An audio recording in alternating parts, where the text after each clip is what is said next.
سابق وزیر اعظم میاں نواز شریف کے داماد کیپٹن صفدر، جنہوں نے مزار قائد پر مادر ملت زندہ باد کے نعرے لگوائے تھے اور اس کے بعد سے ان کے خلاف مہم چلائی جا رہی تھی، ایک ہنگامہ برپا تھا۔ ان کے خلاف راتوں رات FIR درج کر کے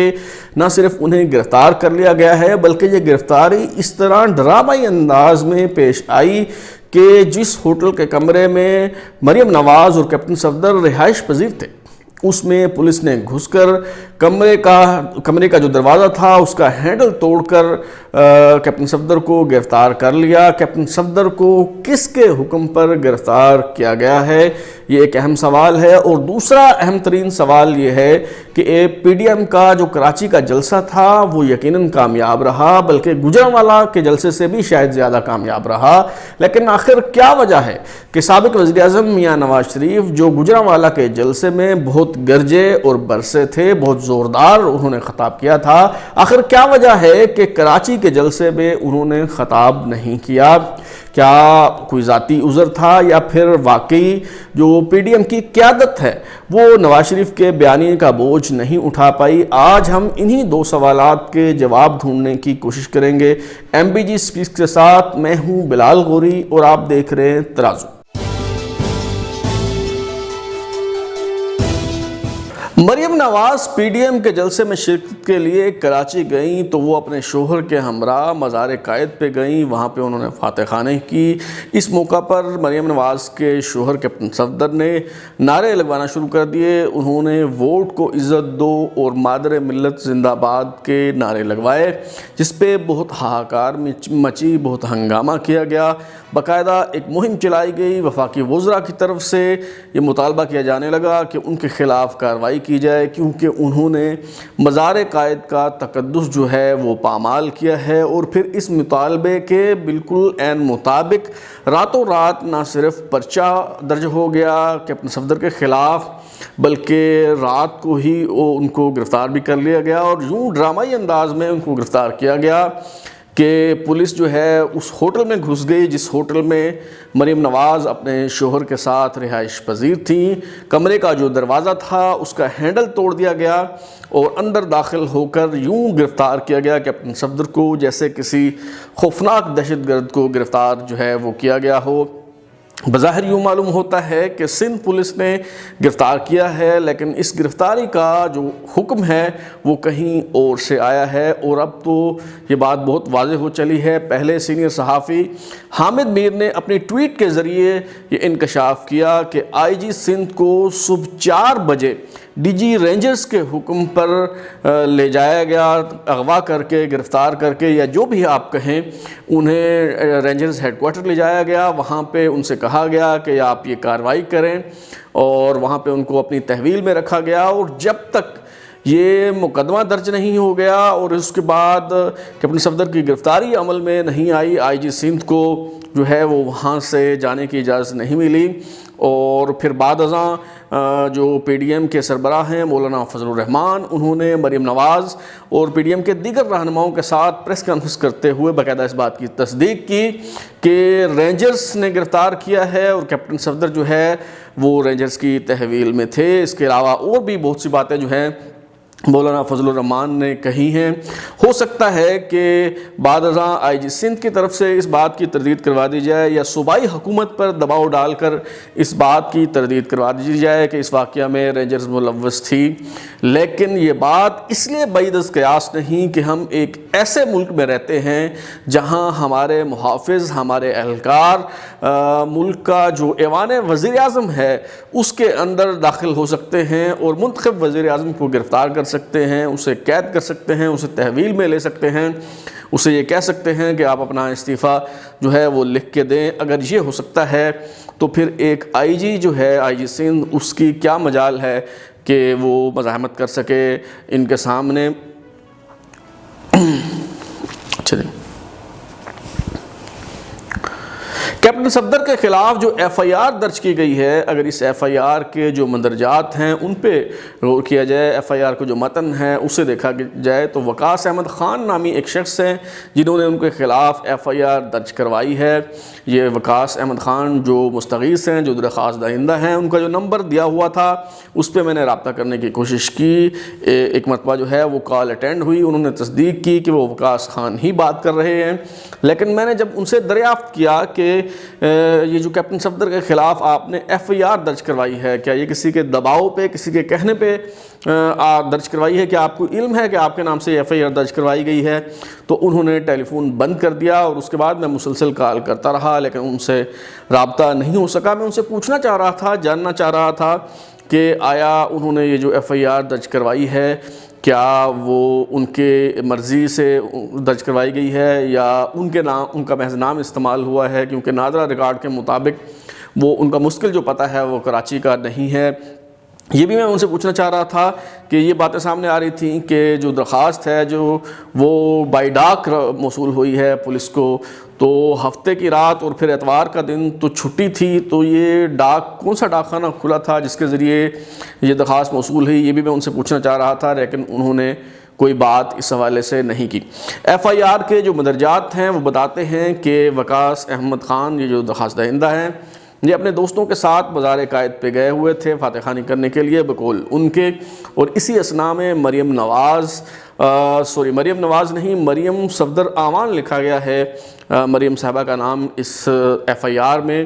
آپ سب جانتے ہیں کہ مریم نواز صاحبہ اپنا نام مریم نواز یا مریم نواز شریف لکھتی ہیں، اسی نام سے وہ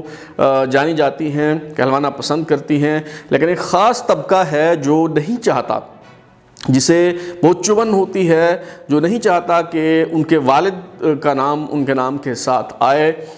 وہ چاہتے ہیں کہ ان کے شوہر کے نام سے انہیں منسوب کیا جائے، لہذا وہ طنزیہ انداز میں مریم صاحبہ کو مریم صفدر یا مریم صفدر آوان کہہ کے مخاطب کرتے ہیں، کبھی نانی اماں کا طنز بھی کیا جاتا ہے۔ تو اس ایف آئی آر میں بھی مریم صفدر آوان ہی ان کا نام لکھا گیا ہے، اور اس سے آپ اندازہ لگا سکتے ہیں کہ یہ جو ایف آئی آر ہے یہ کس کی خواہش اور کس کی فرمائش پر جو ہے وہ درج کی گئی ہے۔ ایف آئی آر میں بتایا گیا ہے کہ وہاں پہ انہوں نے سرکاری املاک کی توڑ پھوڑ بھی کی، یہ بھی الزام لگایا گیا ہے، اور ایف آئی آر میں جو مزار قائد پروٹیکشن آرڈیننس ہے اس کی جو شکیں ہیں 6، 7، 8، 10 وہ ان کا اطلاق کیا گیا ہے۔ اس کے علاوہ پی پی سی کی بعض دفعات بھی لگائی گئی ہیں جو سرکاری املاک کی توڑ پھوڑ کے حوالے سے ہیں۔ پہلے تو ہم یہ جاننے کی کوشش کرتے ہیں کہ یہ جو مزار قائد پروٹیکشن آرڈیننس ہے اس کی جو متعلقہ شکیں ہیں ان میں دراصل ہے کیا، اور کیا واقعی کیپٹن صفدر نے ان شکوں کی خلاف ورزی کی ہے، اور کیا اس طرح کا کوئی کیس بنتا ہے ان پر۔ مزار قائد پروٹیکشن آرڈیننس کی جو شک 6 ہے یہ کہتی ہے کہ no person shall organize, convene or take part in any meeting or demonstration or procession or engage in political activity of any kind within the Quaid-e-Azam's mazar or within a distance of 10 feet from the outer boundary thereof۔ جو شک 7 ہے وہ اس سے متعلق ہے کہ اسلحہ آپ لے کے نہیں آ سکتے، یہ غیر متعلقہ ہے، لہٰذا ہم آگے بڑھتے ہیں۔ جو شک 8 ہے وہ کہتے ہیں کہ no person shall do any act or behave in any manner which is or tends to be derogatory to the sanctity and dignity of the Quaid-e-Azam's mazar۔ جو نویں شک ہے وہ مزار قائد میں توڑ پھوڑ کے حوالے سے ہے، وہ بھی چونکہ متعلقہ نہیں ہے تو ہم آگے بڑھتے ہیں۔ جو شک 10 ہے وہ کہتی ہے کہ اگر یہ اوپر دی گئی جو شکیں ہیں ان کی کوئی خلاف ورزی کا مرتکب ہوتا ہے تو اسے 3 سال قید تک کی سزا جو ہے وہ دی جا سکتی ہے۔ مزار قائد پروٹیکشن آرڈیننس کی جو شکیں جن کا اطلاق کیا گیا ہے ایف آئی آر میں وہ میں نے آپ کو پڑھ کے سنائیں، اگر ان کو دیکھا جائے تو معلوم ہوتا ہے کہ کسی شک کی کوئی خلاف ورزی نہیں کی۔ کیپٹن صفدر نے وہاں پہ کوئی اجلاس نہیں بلایا گیا، وہاں پہ کوئی جلسہ نہیں ہوا، جلوس نہیں ہوا، کوئی احتجاج نہیں ہوا، کوئی ایسا کام نہیں ہوا جس سے جو ہے وہ تقدس پامال ہوا ہو۔ ہاں 2 نعرے جو ہیں وہ ضرور لگے ہیں، ایک ہے ووٹ کو عزت دو اور دوسرا نعرہ ہے مادر ملت زندہ باد۔ اگر اس کو آپ پولیٹیکل ایکٹیویٹی کا نام دے کے آپ یہ کہتے ہیں کہ مزار قائد کا تقدس جو ہے وہ پامال ہوا ہے تو ہاں پھر بالکل کیپٹن صفدر نے نہ صرف ایک جرم کا ارتکاب کیا ہے بلکہ بہت سنگین جرم کا ارتکاب کیا ہے کیونکہ جنرل ایوب خان کے دور میں جب محترمہ فاطمہ جناح نے ان کے خلاف صدارتی الیکشن میں حصہ لینے کا اعلان کیا، فیصلہ کیا، تو اس کے بعد جن جن لوگوں نے ان کی حمایت کی، ان کے ساتھ کھڑے ہوئے، جو لوگ مادر ملت زندہ باد کے نعرے لگایا کرتے تھے، انہیں گرفتار کیا جاتا تھا، پینلائز کیا جاتا تھا، انہیں جو ہے وہ قرار واقعی سزائیں دی جاتی تھیں، نشان عبرت جو ہے وہ بنایا جاتا تھا، اور موجودہ حکومت جسے بجا طور پر سول مارشل لا جو ہے وہ قرار دیا جا سکتا ہے، جس میں جنرل ایوب خان کے پوتے عمر ایوب جو ہیں وہ وفاقی وزیر ہیں، اس میں یہ کیسے برداشت کیا جا سکتا ہے، یہ کیسے قبول ہو سکتا ہے کہ کوئی شخص جو ہے وہ مزار قائد پہ جائے اور مادر ملت زندہ باد کے جو ہے وہ نعرے لگائے اور یوں جنرل ایوب خان کی توہین کا مرتکب ہو، اسٹیبلشمنٹ کی توہین کا مرتکب ہو، یہ واقعی بہت سنگین جرم ہے۔ اسی طرح ووٹ کو عزت دو کا جو نعرہ ہے یہ بھی ناقابل معافی ہے، کیونکہ اس سے غداری کی بو آتی ہے، اس سے ملک دشمنی کی بو آتی ہے، اس سے یوں محسوس ہوتا ہے کہ جیسے یہ شخص اداروں کے خلاف نفرت رکھتا ہے، بغض رکھتا ہے، یہ نہیں چاہتا کہ ادارے ملکی مفاد میں سیاست میں مداخلت کریں، ادارے حکومتیں گرائیں، حکومتیں بنائیں۔ یہ شخص اس بات کی اجازت دینے کو تیار نہیں ہے، اس کی مخالفت کرتا ہے، یہ اس سے بو آتی ہے۔ اس لیے ووٹ کو عزت دو کا جو نعرہ ہے وہ بھی بہت سنگین جرم ہے، ناقابل معافی جرم ہے۔ لیکن ووٹ کو عزت دو کا جو نعرہ ہے وہ اگر جرم ہے تو پھر آپ کو قائد اعظم کے خلاف بھی غداری کا پرچہ جو ہے وہ درج کرنا ہوگا، کیونکہ قائد اعظم فوج کی سیاست میں مداخلت کے خلاف تھے۔ قائد اعظم نے ایک موقع پر بہت برملا انداز میں یہ بات کہی کہ یہ بات مت بھولیں کہ افواج پاکستان عوام کی نوکر ہیں، نیشنل پالیسی مرتب کرنا سویلینز کا کام ہے، آپ کا کام یہ ہے، آپ کی ذمہ داری یہ ہے، آپ کی ڈیوٹی یہ ہے کہ آپ کے ذمے جو کام لگایا جائے وہ آپ اچھے طریقے سے سر انجام دیں۔ نیشنل پالیسی سے متعلقہ معاملات میں ٹانگ اڑانا جو ہے وہ آپ کا کام نہیں ہے۔ قائد اعظم اگر آج حیات ہوتے تو یہ لوگ شاید ان کے خلاف بھی غداری کا پرچہ درج کروا دیتے، لیکن قائد اعظم جو ہیں وہ موجود نہیں ہیں، تو ان کے مزار کو تحویل میں لے لیا گیا ہے، ان کے مزار پر قبضہ کر لیا گیا ہے۔ اگر مزار قائد کو یرغمال نہ بنا لیا گیا ہوتا تو محض وہاں پہ مادر ملت زندہ باد کے نعرے لگانے پہ جو ہے کیپٹن صفدر کے خلاف یوں کارروائی نہ کی جاتی۔ لیکن جو لوگ یہ کر رہے ہیں انہیں یہ بات نہیں بھولنی چاہیے کہ وہ مزار قائد کو تو یرغمال بنا سکتے ہیں لیکن قائد کے افکار کو یرغمال نہیں بنا سکتے۔ اور پھر دلچسپ بات یہ ہے کہ جو لوگ مزار قائد کے تقدس کی بات کر رہے ہیں ان کا اپنا کردار کیا ہے،